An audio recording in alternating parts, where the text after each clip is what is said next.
Hey everybody, what is up? Welcome back to the channel. I wish that I could say that this video was inspired by recent events regarding authors and taking criticism, but unfortunately in the book world, authors not reacting super well to negative critique is a relatively common occurrence. That doesn't mean everyone. There are certainly plenty of authors out there who don't react to negative critique, but it feels these days like there's an equal amount that don't react to the ones that do. And I found myself quite a few times on this channel saying, this author really needs to learn how to take critique and that author really needs to learn how to take critique. I started to think about this common thing we say all the time and realized that not everybody is as lucky as I maybe have been in my life to have had people present in my life during very formative years to teach me how to take critique better. Taking critique used to be a very big problem for me. I've seen a lot of people talking about rejection sensitivity disorder and how it often ties to autism and ADHD. I have ADHD. I was not aware of rejection sensitivity disorder until I was pretty much through it, but I was very lucky to have people in my life who helped me through it, even if none of us really understood why it was such a problem for me.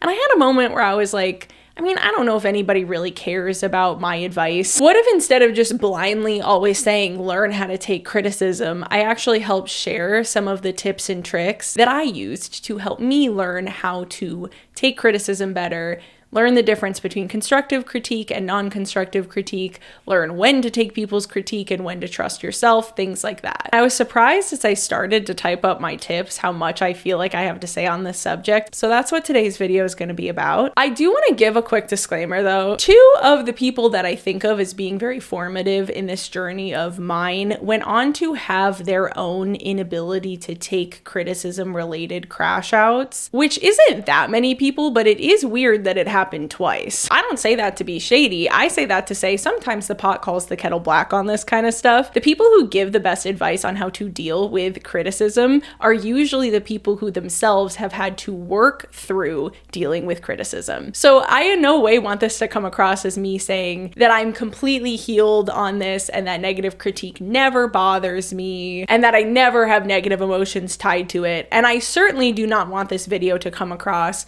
like I'm trying to teach you how to not let it bother you per se. It's less about whether or not it bothers you and more about how you react to it. For me, it was kind of a backwards journey. Like I was training myself not to react to my feelings, and it led to me being more resilient in the end, and stuff doesn't bother me as much anymore. But that doesn't mean it never bothers me, and it certainly doesn't mean that the intention of this video is for me to teach you how to never let it bother you. The other thing I wanted to say is I recently gained an influx of subscribers. Hey everybody, welcome. I do just want to tell you guys that I have a Patreon. Normally I do book analysis on this channel. That is the majority of what we do around here. And so on the Patreon every month, the patrons pick what book I analyze. This month I'm reading Song of Achilles. So if you want to be a part of that, then the link will be in the description. With that, let's dive into my advice on how to take critique. The first is to accept that it's gonna hurt your feelings sometimes. I think there's kind of this misnomer out there that if a critique is constructive, then it shouldn't hurt your feelings ever. And I think that that's a bad way to think about it for multiple reasons. The first is that we're not all perfectly healed in this world. And so sometimes something is perfectly constructive and it hurts your feelings anyway. And if you conflate whether or not it hurt your feelings with whether or not it's constructive, then you run the risk of putting yourself in a situation where you're perceiving a critique to be not fair or not kind or not constructive because it hurt your feelings, when in reality the critique was perfectly fine, it just also hurt your feelings. By nature of receiving a critique, that means that the person who is giving you the critique has some piece of feedback of something they want you to do differently. The implication of that is that whatever it is you were doing was wrong. Now, this isn't always true, and we will get to that in my bullet points of advice, but I do feel like this is the most important one, and so I wanted to put it up front. It is entirely possible for somebody to mean well in their critique and give it to you in a completely constructive and kind way, and for it to hurt your feelings anyway, because they're saying they want you to do something differently, and so the implication of that is that the way you're doing it currently is wrong, and that always has the chance to hurt our feelings. I think that some of the resistance resistance to thinking about it like this too is that we all want to believe we are these perfectly healed, always feeling super valid and fair emotions to the humans around us kind of people. And so we don't want to believe that we could feel unfair feelings in a way. We all feel feelings sometimes that are unfair to the people around us. We get mad at people or upset at people for doing things when they objectively did nothing wrong. We all do that. And if you can't accept that you run the risk of doubling down, tripling down on things you're upset about and alienating yourself from the people around you because you're getting mad at them for stuff when they didn't do anything wrong. And so if you can't accept that that happens to you sometimes, then anytime you feel negative emotion, you're going to feel this need to justify it and this need to explain what the other person did wrong to make you feel that way, because the alternative means that you feel those feelings towards that person and that they're not fair and you're the one in the wrong per se. But you're not really in the wrong for having the feelings. And that's what therapists mean when they say your feelings are valid. If you receive a critique and that critique hurts your feelings, that's valid.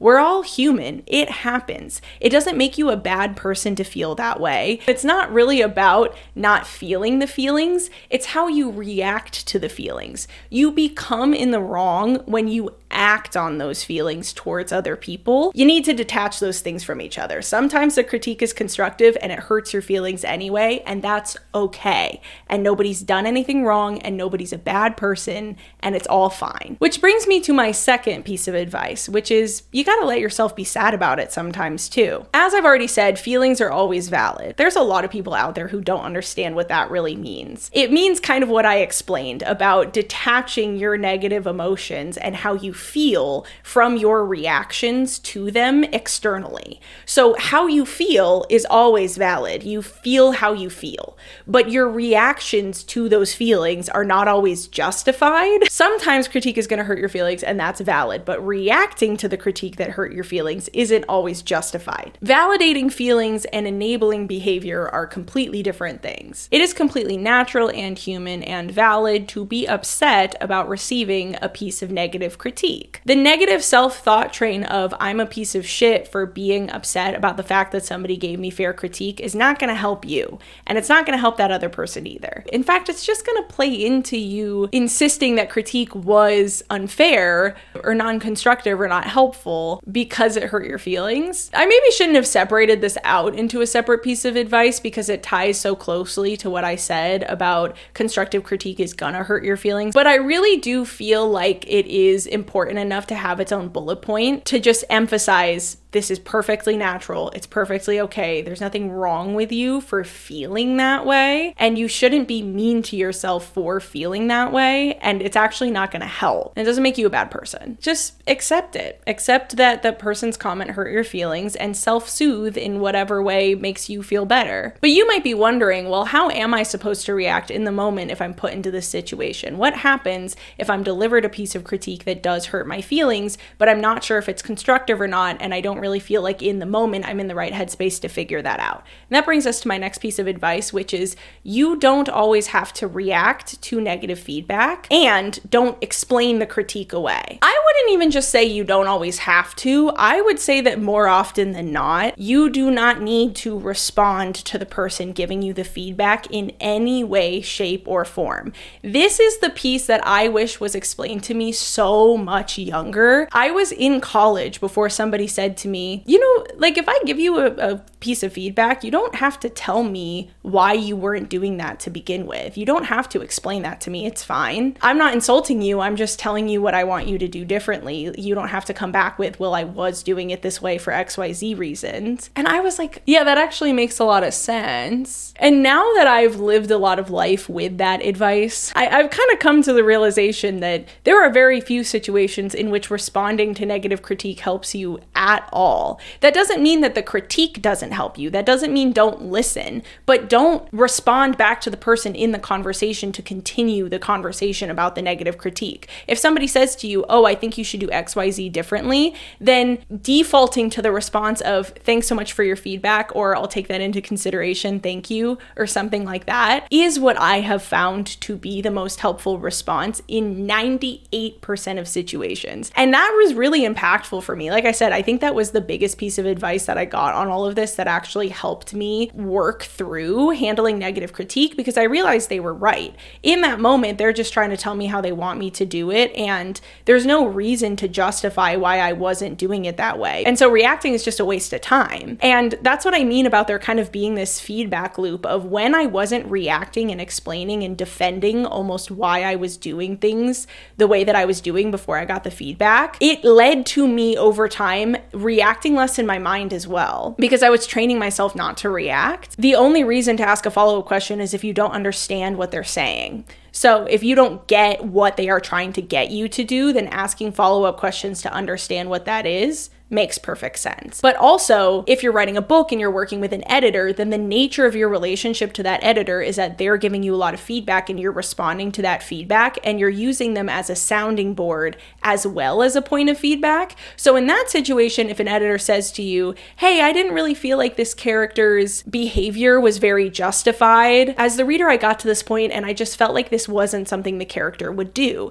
In that moment, as the author, responding with, well, this is why I feel like it's a justified character choice, is a fair response, and you're gonna go back and forth with that person as long as it's not angry and defensive. It's not you saying like, well, you're wrong because I did put this justification in, right? Instead, just being like, well, I thought I had justified it with XYZ, but if that's not enough, let's talk about it more. But those are really the only settings where responding to critique is necessary. If it's just a random person giving it to you, or even if it's feedback in a class or anything like that, you don't always have to listen to what they're telling you, and you don't have to respond. There's no reason to turn it into a conversation. If you're just taking a random class and somebody gives you feedback and you know it's feedback you don't want to listen to, there's no reason to have that conversation with them. It doesn't matter. You don't have to convince them that what they're telling you isn't the right thing for you to do. And that's the same with random critique that you see out and about, whether or not you're gonna listen to it. If you're posting stuff online and you're getting comments of feedback from people,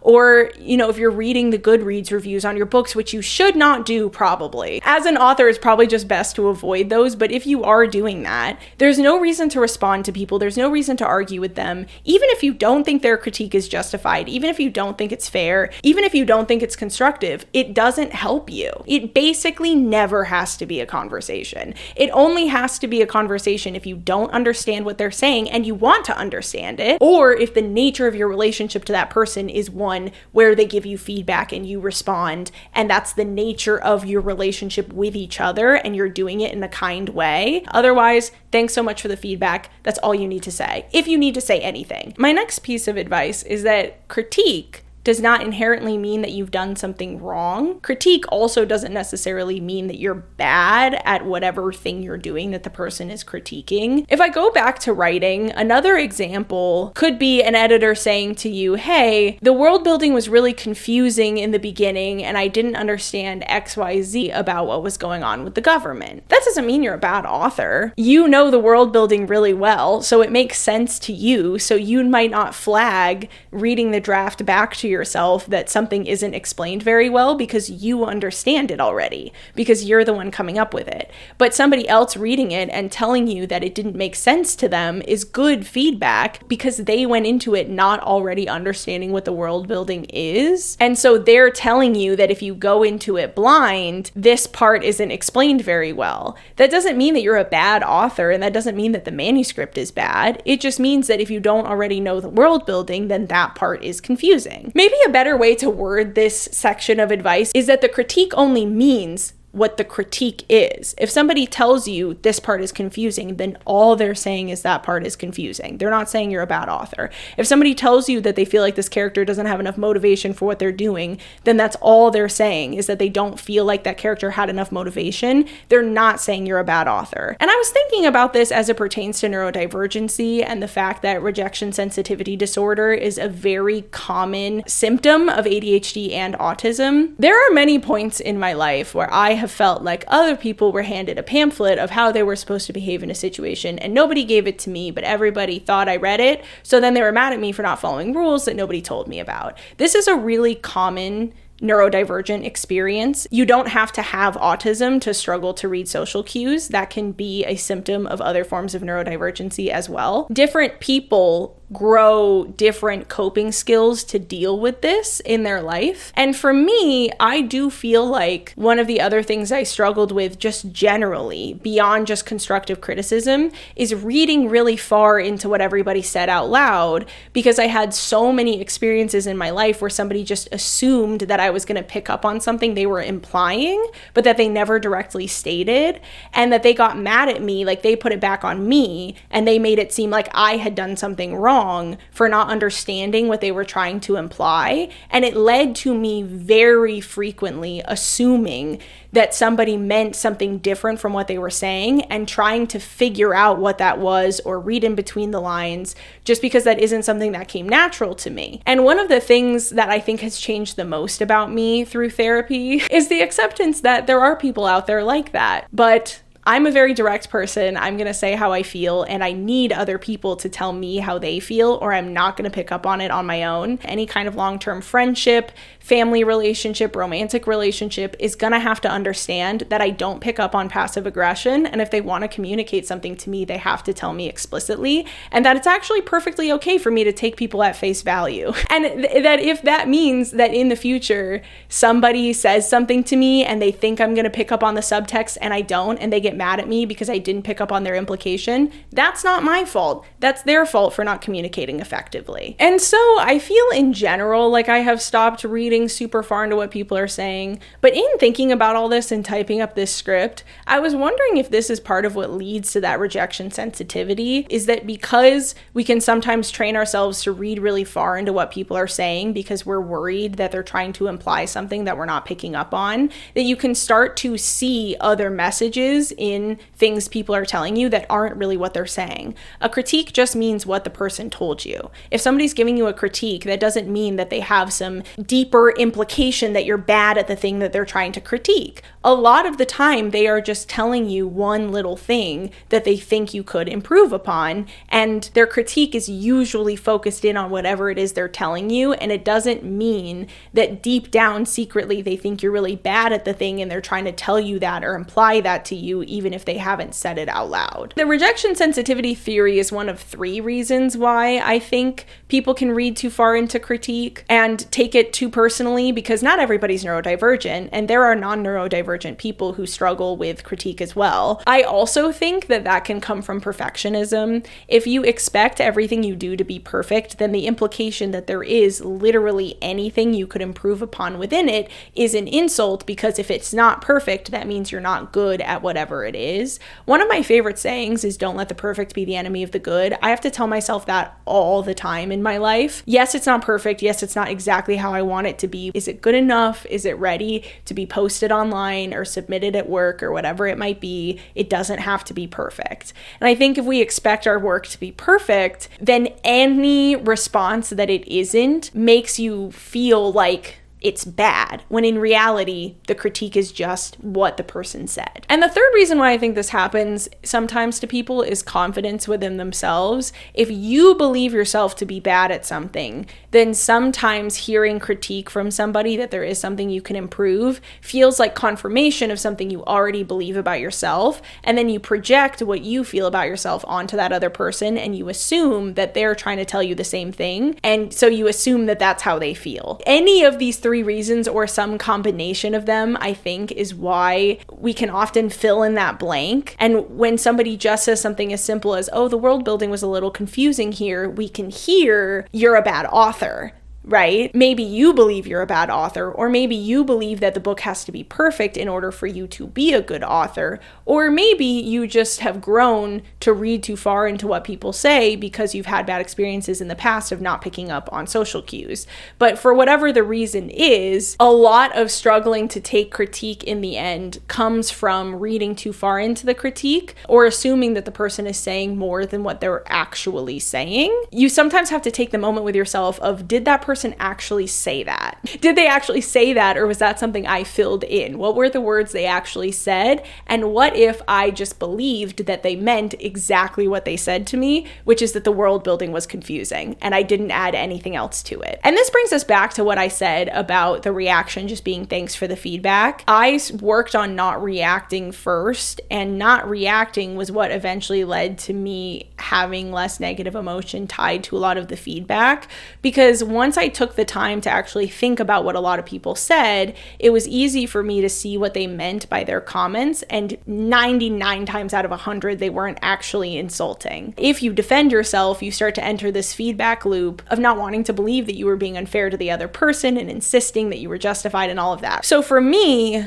what I started doing was when I got feedback, I would just not say anything back. And once I had kind of calmed down and self-soothed from receiving it, I was like, oh wait, that they didn't mean anything by that. Over time, eventually, I grew to view feedback as very helpful, because that is what it is. Ultimately, listening to feedback and adjusting to it is what's going to make you better at literally anything you're doing in your life. So if you are sensitive to criticism, it permeates every aspect of your life. It'll affect your personal relationships, it'll affect your work, it'll affect your hobbies, because then people can't tell you if you did something that hurt their feelings. They can't give you feedback in that way, or you're going to react. Or at work, you can't take feedback from your boss, so you're never going to grow in your role. The feedback helps you become better in these situations. And so I was thinking that while my process was a lot longer and it involved me more just not reacting at first, I think you could probably speed up this process with a manual override of just thinking to yourself in the moment, ow, that hurt my feelings, accepting that, and then thinking, but this person's trying to help me,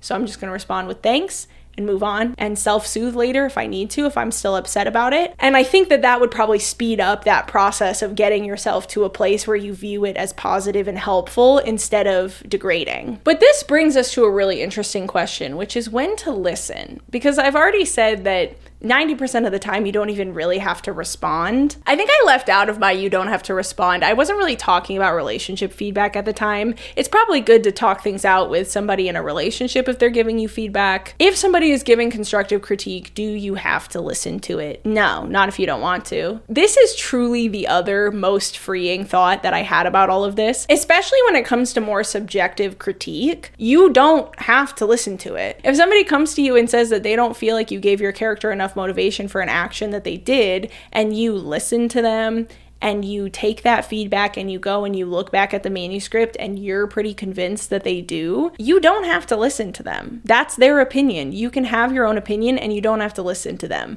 But I'll go back to what I was saying about not responding. You don't have to tell them you're not going to listen to them either. You don't have to say, I'm not going to listen to you because I don't agree. That's just starting an argument at that point. Okay, they told you something, but you don't have to listen to them. You actually don't. Unless they're a choreographer and you're in their piece, they're directing a play, musical, whatever it might be, where you're essentially executing somebody else's creative vision. I do think that you either do just default to listening to the critique because it's their vision, not yours. Or if you do have some kind of real reason why you don't want to do it, like you think you're going to get injured or it's very uncomfortable for you or whatever it might be, expressing that in the moment, but not expressing it in a combative way, but just saying something like, hey, I have a really old knee injury that acts up every once in a while, and landing on that knee out of a jump is really tough for me. And so I know you want me to go straight to the floor, but I'm concerned that if I have to do that every night for the next 3 months or whatever, that I'm going to end up hurting my knee again. Like, that is a reasonable thing to respond in that situation, because you're not saying, hey, I don't really like what you're asking me to do.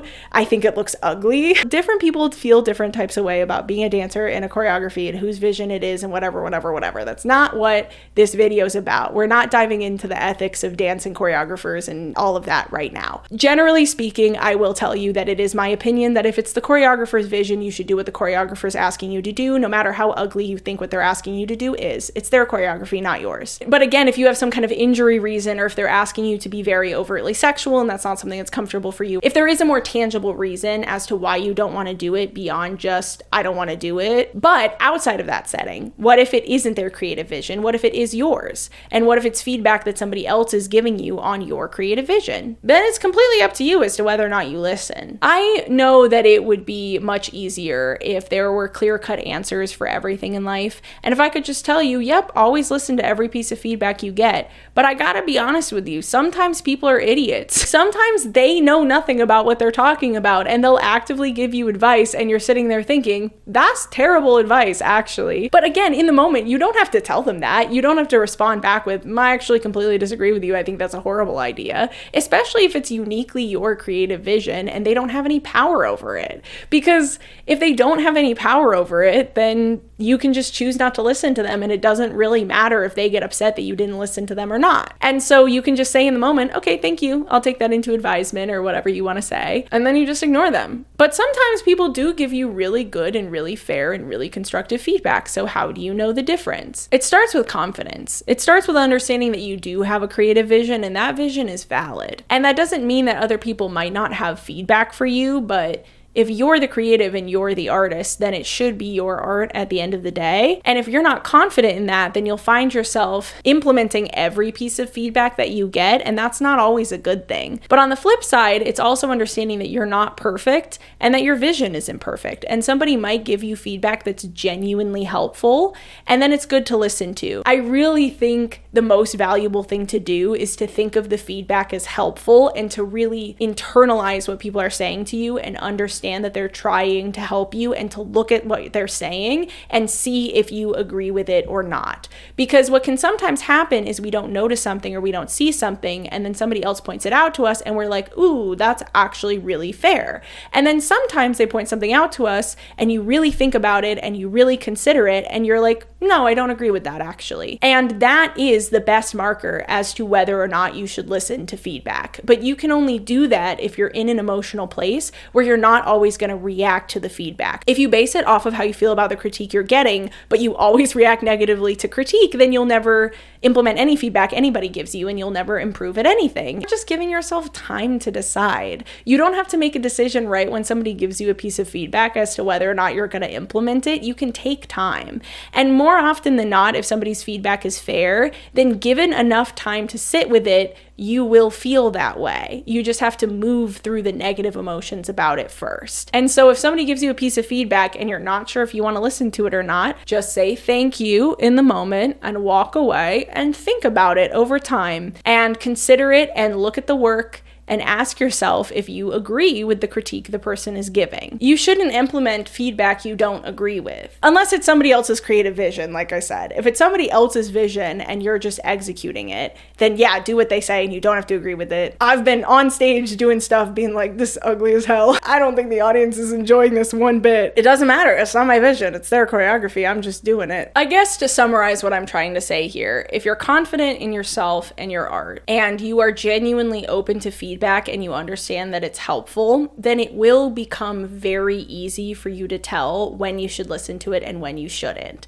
because it'll be about whether or not you agree with the critique at that point. And sometimes you will and sometimes you won't, and that's totally fine. I think a lot of times when we struggle with this stuff, the idea of having some kind of black and white metric as to how to know when to listen and when not to feels so easy, because then we don't have to do any of the actual work on ourselves. If it fits the criteria for critique I listen to, then I just listen to it. And if it doesn't fit the criteria for critique I listen to, then I just don't listen to it. And now that I'm saying it out loud, that's a very neurodivergent thing to want. Clear-cut rules, clear-cut definitions, do it this way and it's correct, do it this way and it's not. Easy enough. But that's just not how life works. The work is internal. And when you do the work, eventually you get to a place where making that decision is easy. It's not always about making your art the best possible, even if you want it to be your career. And I want to explain what I mean by that, and I'm going to talk a little bit about my channel in the process, because my channel is my big artistic endeavor. You have to enjoy making the art too.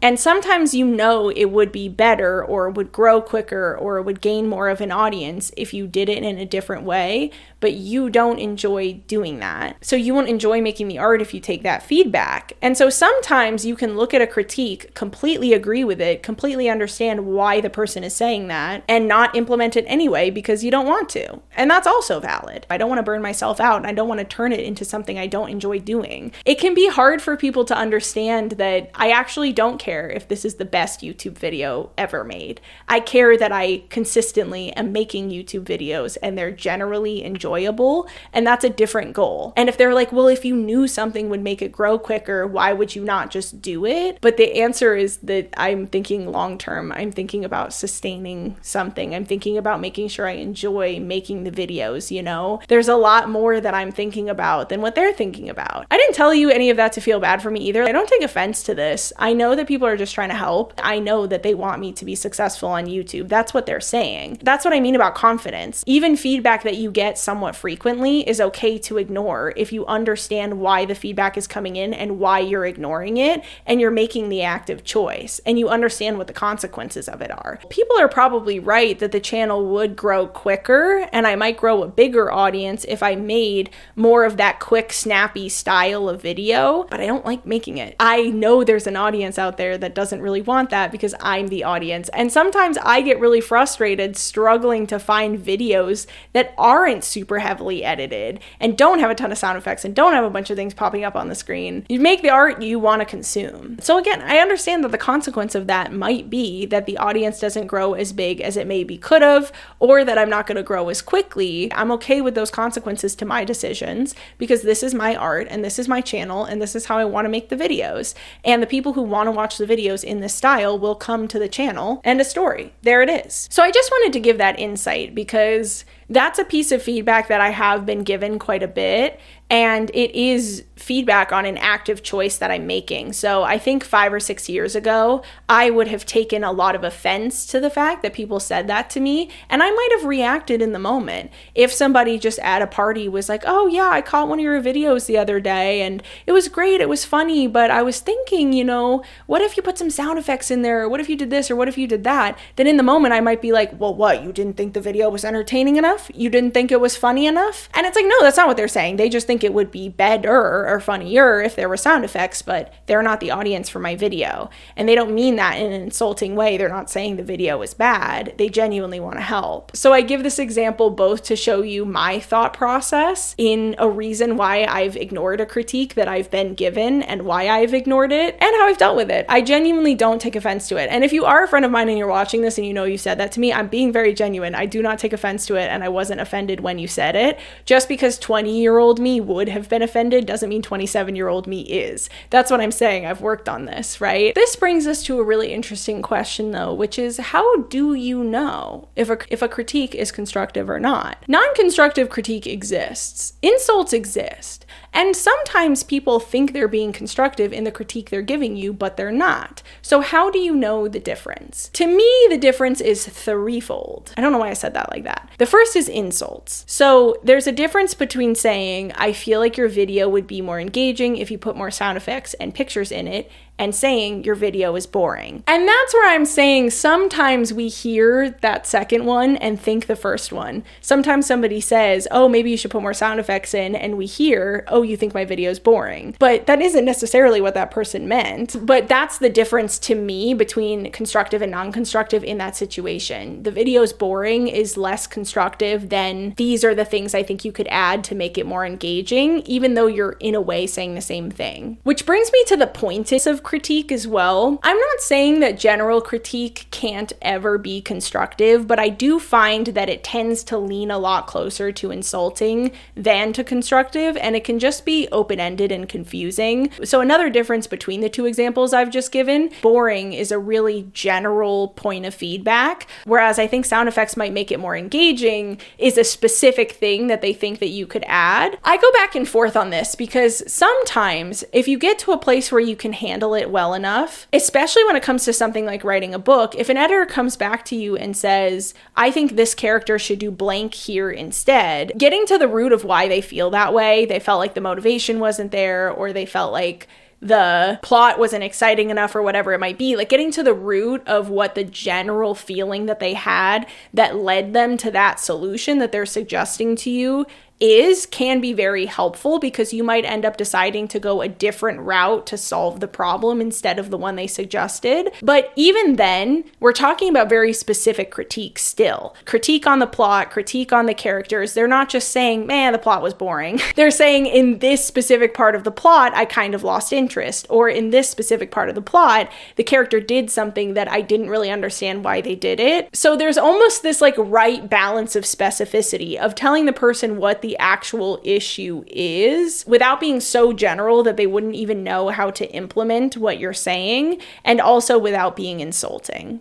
Right? And I generally think erring on the side of specificity is best, saying something really specific so that it's an actionable thing that the person can work on. And the third is intention. And I know this sounds really ambiguous, but I have learned through you lovely commenters that it is actually very easy to tell when somebody actually wants to give you constructive feedback and when they want to hurt your feelings. Because some people say things because they genuinely want you to improve and they're rooting for you, and some people say things because they want to hurt your feelings. I remember very early into one of my videos getting a comment from somebody saying that they think more evidence from the text in some of my analysis to actually read you guys portions of the book that support the things that I'm saying would help emphasize the points that I'm making. And I'll admit to you guys that when I first saw that comment, I was kind of offended by it. I was like, oh, this person doesn't think I'm backing up the things that I'm saying. But given time to think about it, I was like, oh, no, wait, that was actually a really good point. And I have implemented that feedback, and I do feel like it's improved the videos. Also, simple little feedback things, like if there's a problem with the audio, getting comments from people being like, hey, the audio is actually only coming in through one ear on my headphones. I don't know what happened. I've had weird stuff happen where obviously feedback on that front, if somebody comments to tell you that, they're not trying to insult you. They're trying to tell you, hey, dude, the audio is only coming in through one ear. But sometimes you get comments from people that they will frame as constructive, or they will claim was constructive, but it so clearly came from a place of them wanting to hurt your feelings. I can't believe that you said XYZ. It's actually frightening that you think that. It really concerns me for your ability to analyze books if you actually believe that blah, blah, blah, blah, blah, blah, blah, blah, blah. It's really obvious that that person is trying to hurt my feelings or belittle me or make me feel stupid, more so than it is that they actually disagree with my point. And I've told you guys, you don't need to put a little explanation into the beginning of a comment saying, love the videos, I disagree with your point on blah, blah, blah, blah, blah. Like, I don't need the asterisk, because if you're actually just saying, hey, I disagree with this point you made in your analysis, this is what I think instead,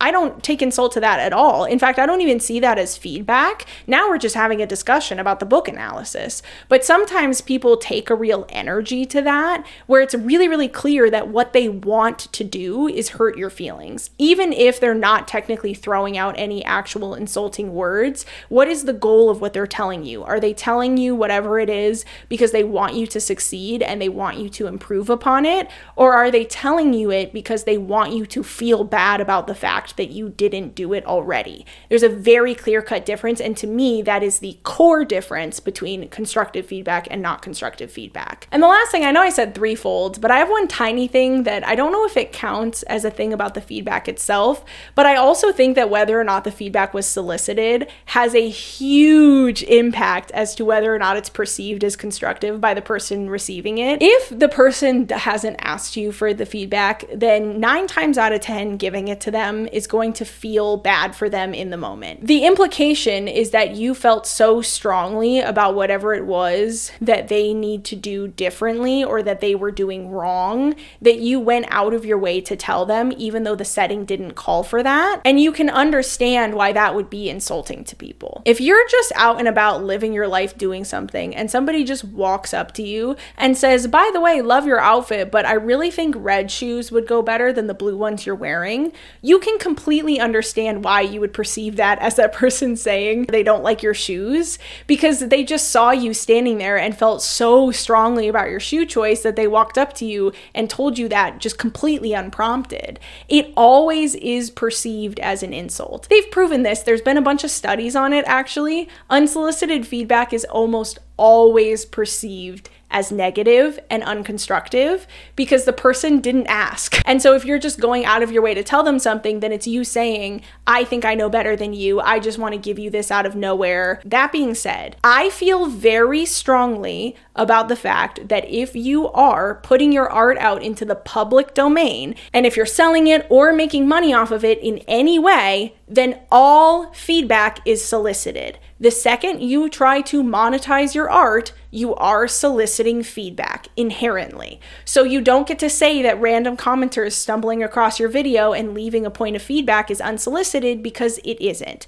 Random people who read your book leaving a review on Goodreads isn't unsolicited. It's solicited because people are exchanging their money for whatever it is. You might be thinking, Meredith, I've never paid for one of your YouTube videos unless you're subscribed to my Patreon, but you are paying me in a way, because when you choose to watch my videos, I make money that YouTube pays me. And so I'm making money off of you, regardless if you're the one actually paying me the money or not. And in a roundabout way, if you think about it, the only way I make my money is through somebody advertising, which means they feel like they're going to get some kind of return on investment because somebody watching that ad is going to buy the product. So in a very roundabout way, I do make money off of the audience, because when you watch the ads or you pay YouTube for premium, sometimes you buy something out of that ad, and that's why the companies are paying for the ads to be on the videos, and that's the money YouTube gives me. So all of that to say that if you are making money off of your art in any way, you're soliciting feedback. And if you put it on the internet in public, then people probably are going to give feedback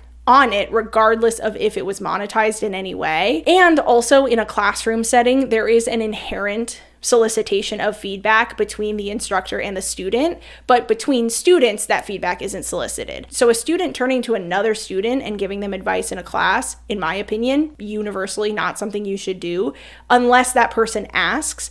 But if the instructor is giving feedback, then that feedback is inherently solicited by nature of it being a class. So there are these settings, I guess, in which there is this auto solicitation of feedback. But if it's not one of those settings, then if the person doesn't ask, then the feedback is unsolicited. And no matter how valuable you think it might be for them to hear it, they have to actually want to listen to it and not be insulted by it in order to hear it. And if it's unsolicited, then odds are they're not going to feel that way. Again, they've studied this. It's pretty proven that if you just walk up to somebody and give them a point of critique, even if they're somebody you know really well, they're going to perceive that as an insult every time. So it doesn't really matter how valuable you think your advice would be. If the other person doesn't want it, it's not going to help them. Keep it to yourself, you know what I mean? And I just want to reiterate after explaining all of that just because feedback hurt your feelings doesn't mean it wasn't constructive. So just don't go off of whether or not the critique insulted you as to whether or not it was constructive. And I'll reiterate that time almost always helps you with that.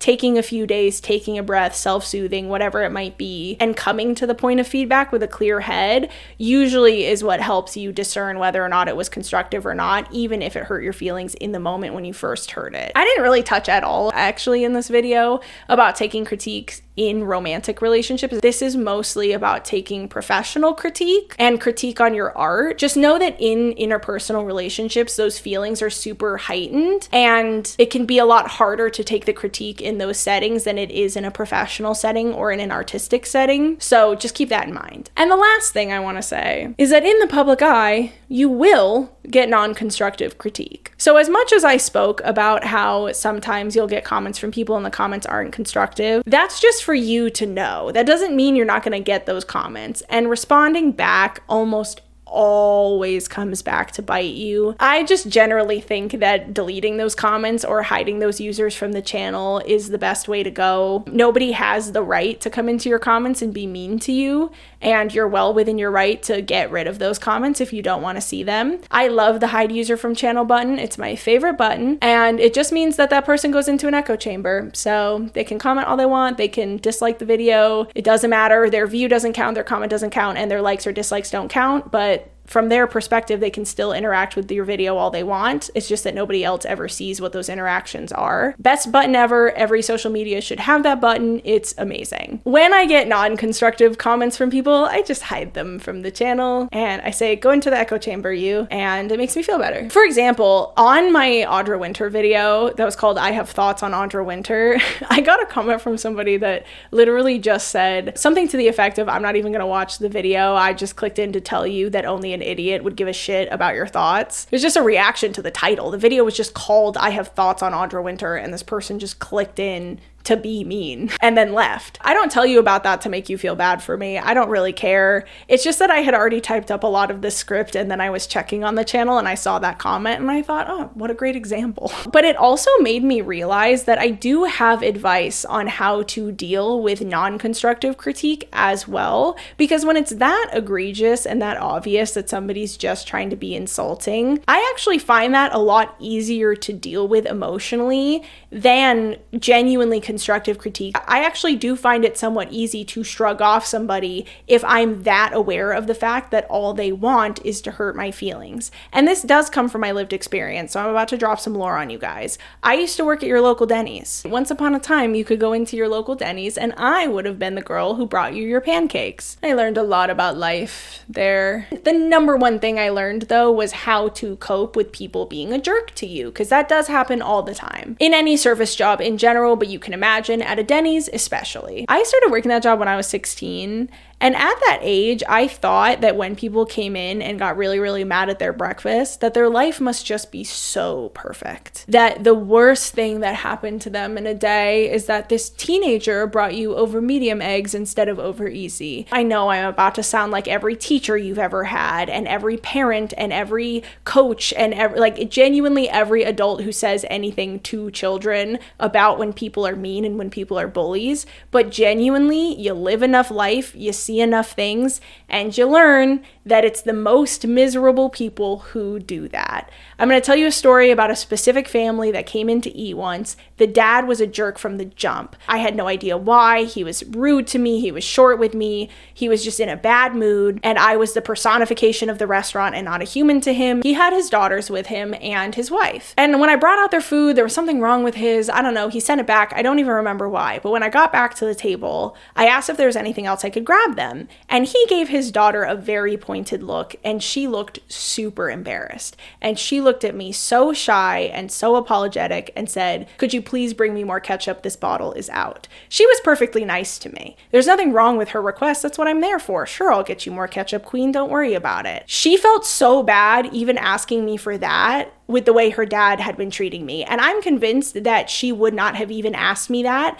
I assume what happened is that she went to put ketchup on her plate, realized the bottle was empty, and just put it down. And then the dad was like, "Well, you gotta ask the server for more ketchup." I looked at all three of their faces in that moment for a second, and that was maybe one of the most formative moments of my life. Because that's his family. Those are his daughters and his wife, and they were so embarrassed by him in that moment. And it really, really hit me. It really clicked for me that the people who act like that are very isolated from the people around them. And often that comes from a place of feeling inadequate within yourself, feeling frustrated, having a bunch of negative emotion that you don't know what to do with, and you need to do something with that emotion. And if you don't, then it comes out in inopportune times, and you might find yourself screaming at the server at Denny's when in reality what you're upset about is the fact that your wife is divorcing you. But it's not as clear cut as that, right? Maybe part of why your wife is divorcing you is because you yell at service workers, or that this is a marker of deeper anger problems. It doesn't matter. The point is that I learned so much from that family, and from that point on, it was all I could see. Whenever I would come up to a table and somebody just had a stank attitude, or their food was wrong and then they were really mean to me about it, or whatever it might be, that you look at the other people at the table with them. They're embarrassed. There's truth to the idea that misery loves company, and the people who are mean to other people are themselves miserable and maybe isolated in their own life, and then it becomes a self-fulfilling prophecy, and they continue to mistreat people because they don't know how else to be, and it continues to isolate them from other people. But you don't have to let that storm affect you. And I will end on a mic drop kind of line that my manager at the time said to me. The first and only time, well, not the only time actually, there was one other time a customer made me cry, but that was a lot more justifiable. But but that story doesn't really apply to this video. But the only other time a customer made me cry was very early into me working there. It was the first time somebody had been really, really mean to me, and I went into the back and I started crying. And my manager went out to deal with it, and then he came back to talk to me.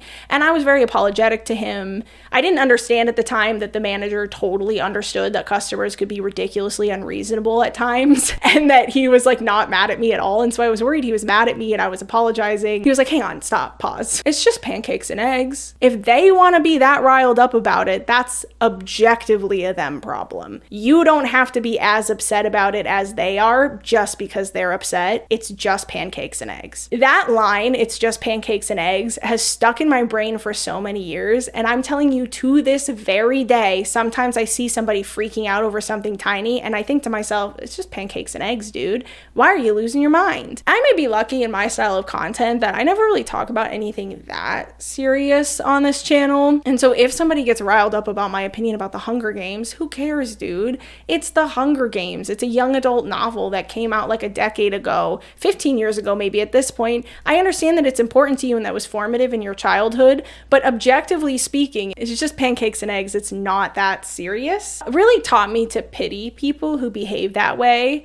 And pity really is the right emotion to cope with that, I think. Because I feel bad for you, but in a way where I think you're pathetic. Pity as opposed to empathy, like they're different words. If somebody feels empathy for something that you're going through, then it feels a lot more respectful of an emotion than if they pity you. If they pity you, then there is an element of disrespect in that emotion. I feel that the word pity is used to describe when you feel bad for somebody, but in a way where you almost understand that their problems are their own fault and you're looking down on them in feeling bad for them. Over my years working at the Denny's, I learned how to pity people who come in and just yell at the servers, because it's like, damn, what are you going through that you're acting like that? And I am certainly 100% sure that you're not going to get yourself out of whatever situation it is you're upset about by behaving in this way. And actually, it doesn't have to affect me because I'm serving you pancakes and eggs. So if you want to get upset about it, that's fine. It's really not that serious though, so I don't have to be upset about it just because you're upset about it. That's the way to deal with the non-constructive critique. And if you're gonna be in the public eye, if you're gonna be making money off of your art or your work or whatever it might be, and it's gonna be in the public, you're gonna get those non-constructive critiques. We all would love to believe we'll be the exception and everybody will just love our stuff and nobody will ever just get mad for the sake of being mad. It's not gonna happen. I just told you I had somebody come in and comment something really mean, literally just based off of what I had titled the video. They didn't even watch the video. If you want to do this, you have to know how to deal with it when that happens, and that is how I cope with it. Send them to the echo chamber and move on with your life. Oh, I actually do have one other thing to say. I forgot that I had one other bullet point on my list here, and that's that people have a right to their opinion, especially if they're paying for your art. So a while back in the video now, I said something about how if you're being paid for your art or if you're putting it out there online for a bunch of people to see, then you are inherently soliciting feedback in doing that. But there was a really, really interesting comment under one of my Audra videos. I never heard it worded exactly like this, and the person prefaced it by saying, this might sound mean. I'm not going to include the screenshot because some people might not agree with this person, and I'm not trying to get them hate at all. In a way, agree with their comment, and in a way, don't.